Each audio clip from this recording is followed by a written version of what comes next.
Hi there guys, welcome back to the channel. Thanks very much for joining us again today. Got a very short video tutorial for you today that will show you how to create a drop-down menu in Weebly.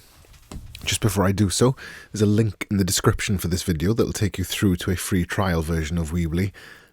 So that'll allow you to access it for completely free. So just click that link down below.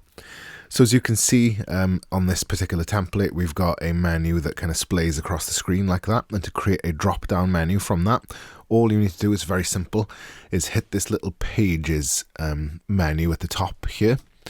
Click pages, and as you can see, we've got this kind of menu structured. So you need to, decide on what you want as the kind of, master page, so to speak, that you want to appear first.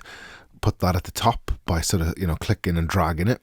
And then all you need to do is, if you see that you've got these three little dots at the edges of each page, is click and drag them in to the right like that. So you can see as I'm going through, they kind of appear a little bit more to the right. And as you can see now that menu has collapsed and I've got a drop-down menu. So it kind of uses the distancing to structure, as you can see.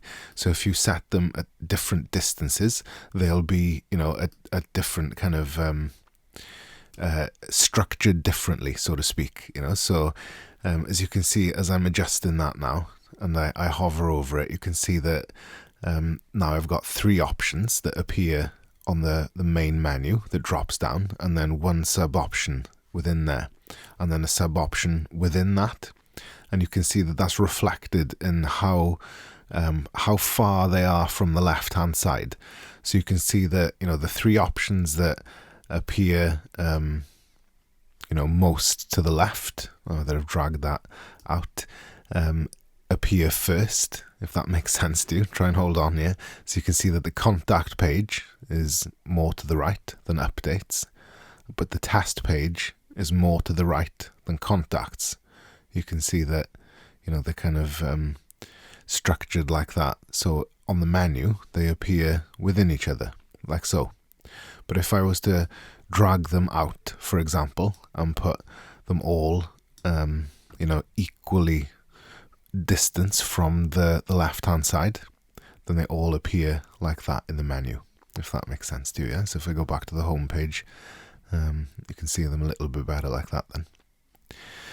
Okay, so that's how you make the drop down menu in Weebly, if that made sense to you at the end there. I know it's a complicated kind of thing to try and explain. It makes sense if you kind of look at it. So if you want to give Weebly a go, click that link in the description down below. If you've enjoyed the video and you want to see more content of that nature, then give us a like and subscribe to the channel. If you want to suggest any videos, if you've got any questions or anything like that, leave them as comments down below. Thank you very much.